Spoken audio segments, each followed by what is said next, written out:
ये चौथी किस्त है बड़े भाई साहब की, जिसको लिखा है मुंशी प्रेमचंद ने, और मैंने ये कहानी ली है स्पर्श नाम की किताब से। एक दिन संध्या समय हॉस्टल से दूर मैं एक कनकौआ लूटने बेतहाशा दौड़ा जा रहा था। आंखें आसमान की ओर थीं और मन उस आकाशगामी पथिक की ओर जो मंद गति से झूमता पतन की ओर चला आ रहा था।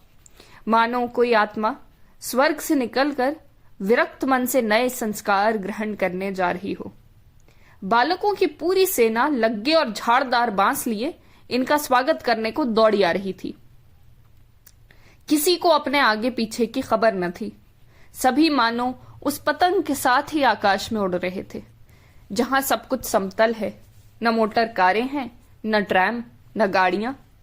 सहसा भाई साहब से मेरी मुठभेड़ हो गई, जो शायद बाजार से लौट रहे थे। उन्होंने वहीं हाथ पकड़ लिया और उग्र भाव से बोले, इन बाजारी लौंडों के साथ धेले के कनकौए के लिए दौड़ते तुम्हें शर्म नहीं आती? तुम्हें इसका भी कुछ लिहाज नहीं कि अब नीची जमात में नहीं हो बल्कि 8वीं जमात में आ गए हो और मुझसे केवल एक दर्जा नीचे हो। आखिर आदमी को कुछ तो अपनी पोजीशन का ख्याल रखना चाहिए। एक जमाना था कि लोग 8वां दर्जा पास करके नायब तहसीलदार हो जाते थे। मैं कितने ही मिडलचियों को जानता हूं जो आज अव्वल दर्जे के डिप्टी मजिस्ट्रेट या सुपरिंटेंडेंट हैं। कितने ही 8वीं जमात वाले हमारे लीडर और समाचार पत्रों के संपादक हैं।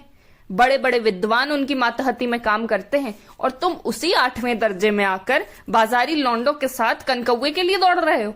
मुझे तुम्हारी इस कमकली पर दुख होता है। तुम ज़हीन हो, इसमें शक नहीं, लेकिन वो जहन किस काम का जो हमारे आत्मगौरव की हत्या कर डाले? तुम अपने दिल में समझते होगे मैं भाई साहब से महज एक दर्जा नीचे हूं और अब उन्हें मुझको कुछ कहने का हक नहीं है, लेकिन ये तुम्हारी गलती है। मैं तुमसे 5 साल बड़ा हूं और चाहे आज तुम मेरी ही जमात में आ जाओ और परीक्षकों का यही हाल है, तो निसंदेह अगले साल तुम मेरे समकक्ष हो जाओगे और शायद 1 साल बाद मुझसे आगे भी निकल जाओ। लेकिन मुझ में और तुम में जो 5 साल का अंतर है, उसे तुम क्या खुदा भी नहीं मिटा सकता। मैं तुमसे 5 साल बड़ा हूं और हमेशा रहूंगा। मुझे दुनिया का और जिंदगी का जो तजुर्बा है तुम उसकी बराबरी नहीं कर सकते, चाहे तुम एमए और डीफिल और डीलिट ही क्यों ना हो जाओ। समझ किताबें पढ़ने से नहीं आती, दुनिया देखने से आती है। हमारी अम्मा ने कोई दर्जा नहीं पास किया और दादा भी शायद 5वीं 6ठी जमात के आगे नहीं गए, लेकिन हम दोनों चाहे सारी दुनिया की विद्या पढ़ लें, अम्मा और दादा को हमें समझाने और सुधारने का अधिकार हमेशा रहेगा। केवल इसलिए नहीं कि वे हमारे जन्मदाता हैं, बल्कि इसलिए कि उन्हें दुनिया का हमसे ज्यादा तजुर्बा है और रहेगा। अमेरिका में किस तरह की राजव्यवस्था है और 8वें हेनरी ने कितने ब्याह किए और आकाश में कितने नक्षत्र हैं, ये बातें चाहे उन्हें ना मालूम हो, लेकिन हजारों ऐसी बातें हैं जिनका ज्ञान उन्हें हमसे और तुमसे ज्यादा है। देव न करे आज मैं बीमार हो जाऊं तो तुम्हारे हाथ पांव फूल जाएंगे। दादा को तार देने के सिवा तुम्हें और कुछ न सूझेगा, लेकिन तुम्हारी जगह दादा हो तो किसी को तार न दें, न घबराएं, न बदहवास हो। पहले खुद मर्ज पहचान कर इलाज करेंगे, उसमें सफल न हुए तो किसी डॉक्टर को बुलाएंगे। बीमारी तो खैर बड़ी चीज है। हम तुम तो इतना भी नहीं जानते कि महीने भर का खर्च महीना भर कैसे चले। जो कुछ दादा भेजते हैं उसे हम 20-22 तक खर्च कर डालते हैं और फिर पैसे पैसे को मोहताज हो जाते हैं। नाश्ता बंद हो जाता है, धोबी और नाई से मुंह चुराने लगते हैं। लेकिन जितना आज हम और तुम खर्च कर रहे हैं, उसके आधे में दादा ने अपनी उम्र का बड़ा भाग इज्जत और नेकनामी के साथ निभाया है और कुटुंब का पालन किया है, जिसमें सब मिलकर 9 आदमी थे।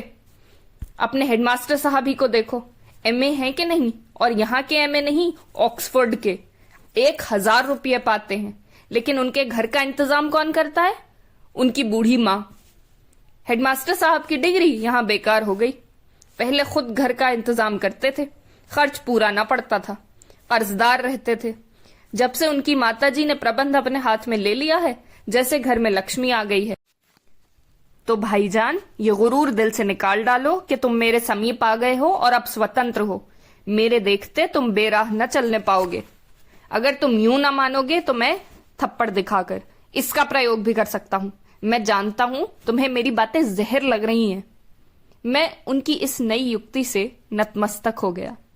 मुझे आज सचमुच अपनी लघुता का अनुभव हुआ और भाई साहब के प्रति मेरे मन में श्रद्धा उत्पन्न हुई।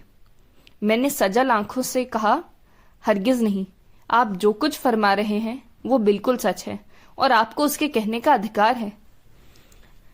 भाई साहब ने मुझे गले से लगा लिया और बोले, मैं कनकौए उड़ाने को मना नहीं करता, मेरा भी जी ललचाता है, लेकिन करूं क्या? खुद बेराह चलूं तो तुम्हारी रक्षा कैसे करूं? ये कर्तव्य भी तो मेरे सिर है। संयोग से उसी वक्त एक कटा हुआ कनकौआ हमारे ऊपर से गुजरा। उसकी डोर लटक रही थी। लड़कों का एक गोल पीछे पीछे दौड़ा चला आता था। भाई साहब लंबे हैं ही, उछलकर उसकी डोर पकड़ ली और बेतहाशा हॉस्टल की तरफ दौड़े। मैं पीछे पीछे दौड़ रहा था।